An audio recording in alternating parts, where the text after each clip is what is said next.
Alors, un produit cartésien, soit A et B, deux ensembles non vides. Alors, un autre produit cartésien de A et B, A croix B. Le symbole là, ça se lit croix et pas fois. Et ça signifie quoi?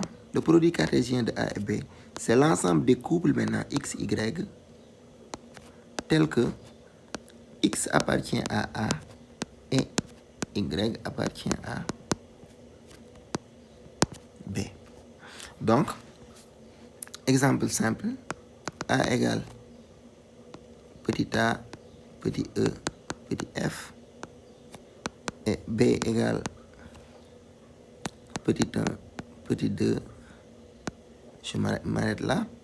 Donc A croix B, c'est l'ensemble des couples A1, A2, B1,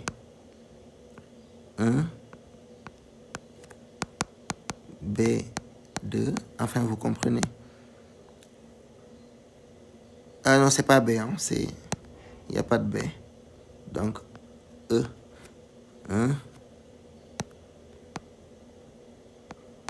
E2, F1, F2. Donc le produit cartésien A croix B, ce sont des couples. Donc ce qu'il faut remarquer, c'est juste que E, c'est A qu'on met en couple avec 1, A avec 2, E avec 1, E avec 2, F avec 1 et F avec 2. Donc, on les met en couple. Maintenant, il faut noter bien que A croix B, c'est différent de B croix A. Ça aussi, il faut le remarquer. Parce que l'ordre des éléments du couple est très, très, très important. Donc, le couple car le couple 1, 2 est différent du couple E1A est différent du couple disons A1. Donc ce sont des couples ordonnés. Hein? Donc il faut que quand on met A croix B, donc c'est les couples, les X, Y, tels que X est dans A et Y est dans B. Alors ce qu'il faut ajouter encore, c'est que si vous avez A croix A, on note ça A2. Ici c'est pas A carré, mais A2. D'ailleurs, si on vous donne X plus Y égale 5, XY égale 6. À la fin, on va vous demander de résoudre le système d'équation dans R2. C'est la même chose que R croix R. Ça signifie quoi? Le X doit être une solution réelle et le Y une solution réelle. Donc, arrêtez de lire ça R carré, mais disons seulement R2. Naturellement, donc, le produit cartésien de R et de R va donner R2, qui n'est rien d'autre que R croix R. Pourquoi le symbole croix? Vous pouvez vous demander donc que vient faire la multiplication. Eh bien, comptez le nombre d'éléments de A croix B. Un élément, deux éléments, trois éléments, quatre éléments, cinq éléments, six éléments. Donc, ce que vous pouvez retenir ici, donc, c'est que cardinal de A croix B n'est rien d'autre que cardinal de A, je vous avais dit que cardinal c'est note comme ça, multiplié par cardinal de B. Ici on avait 3, ici on a 6, donc A croix B aura 3 fois 6 éléments. Parce qu'on va combiner deux par deux tous les éléments du couple. Tous les éléments en couple. Alors, le principe du dénombrement, on va... Principe additif, c'est quand on est dans un ensemble fini E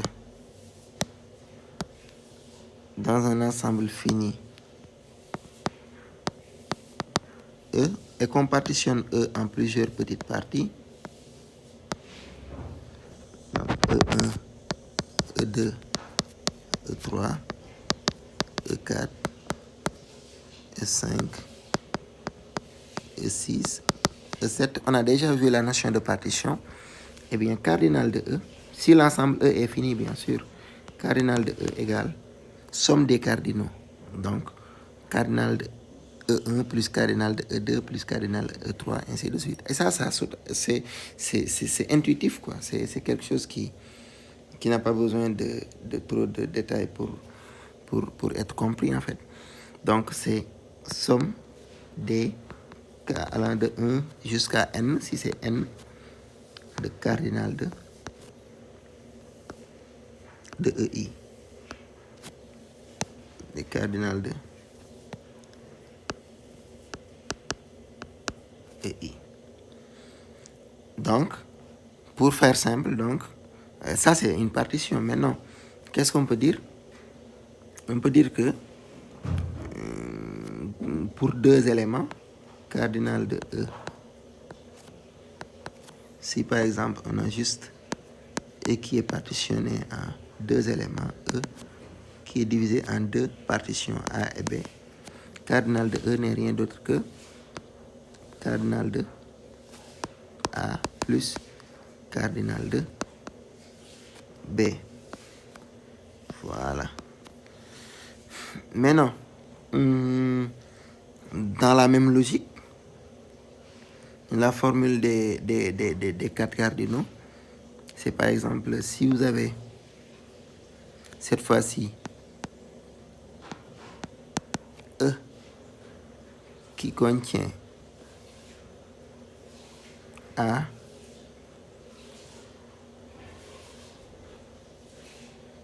et B, ou disons E, je vais faire ça comme ça, plus facilement. Alors, si vous avez directement un ensemble A et B, voilà, A et B. Donc, vous savez bien que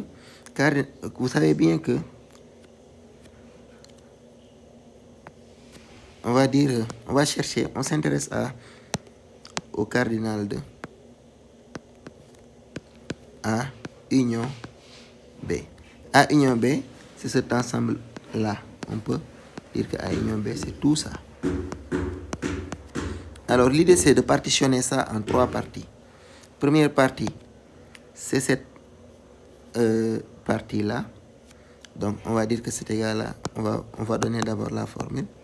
C'est cardinal de A plus cardinal de B moins cardinal de A inter B.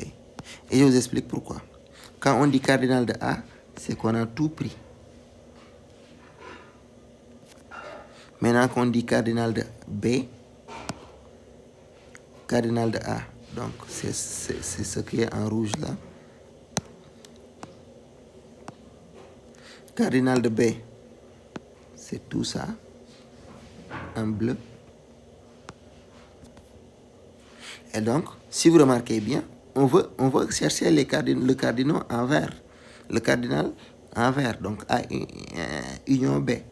Si vous remarquez bien, c'est qu'il y a une partie qui est venue deux fois, en rouge et en bleu. Il faudra la supprimer une seule fois.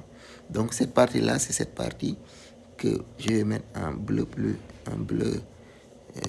en une autre couleur jaune. C'est cette partie-là que vous avez compté deux fois. Et cette partie, c'est rien d'autre que A inter B. C'est venu deux fois, c'est venu avec les rouges et c'est venu avec les bleus. Et donc ça, c'est ce qu'on appelle la formule des quatre cardinaux. Parce que c'est cardinal de A union B, c'est cardinal de A plus cardinal de B plus A inter B. Et à partir de cette formule, on peut sortir cardinal de A inter B. C'est égal à cardinal de A plus cardinal de B moins cardinal de A union B.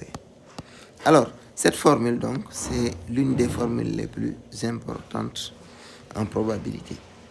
Et cette formule, bien sûr, c'est la même chose que celle-ci, à l'exception que ici, A et B n'ont rien en commun, donc il n'y a rien à sortir. Donc si A et B sont disjoints, donc A inter B égale 0. Donc ici, A inter B sera 0. Son cardinal sera 0, je veux dire, parce que A et B sont disjoints. Et donc, on se retrouve avec la formule initiale. Alors, on passe directement. Le premier principe multiplicatif, je veux dire, ce n'est rien d'autre que maintenant la manière de chercher le cardinal du produit cartésien. On en avait parlé tout à l'heure au niveau du produit cartésien. Eh bien, cardinal de, prenons par exemple A et B, soit A1, A2, jusqu'à AN. Des ensembles non vides. Maintenant, disjoint ou pas, cette fois-ci, ça n'a pas besoin d'être une partition. Alors, on s'intéresse à cardinal du produit cartésien A1, croix A2, croix A3, croix AN. Je rappelle que A1, croix A2, croix A3, croix AN, c'est l'ensemble des uplets, disons X, Y, bon, disons pas Y, je n'aurai pas assez d'alphabet, X1, X2, X3, jusqu'à Xn.